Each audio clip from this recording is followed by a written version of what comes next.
The opportunity to ask you about a piece of bipartisan legislation that you have worked on that passed dealing with the extraordinary heroin problem in this country.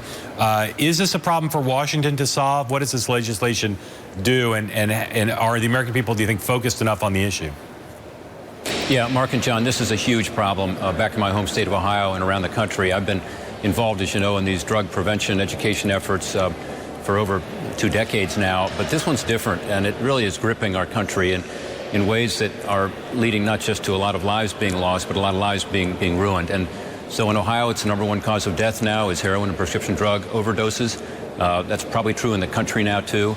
And this legislation simply says, let's get the federal government more involved as a better partner with state and local government and with nonprofits. We spent 3 years putting this legislation together. It was totally nonpartisan, not just bipartisan. We brought in all the experts. We had 5 conferences on all the issues, from how to deal with these addicted babies, which is such a sad issue, to how to deal with our veterans who, unfortunately, many of them coming back with PTSD are also using self-medication, getting into addiction, and how to deal with our young people to be able to divert them away from this terrible choice. So this legislation will help. It passed with a 94-to-1 vote. That never happens around this place, and it's because every single state in the union is experiencing this.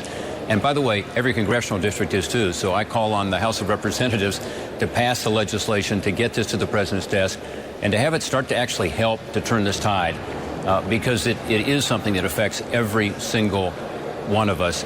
There is no zip code that's immune.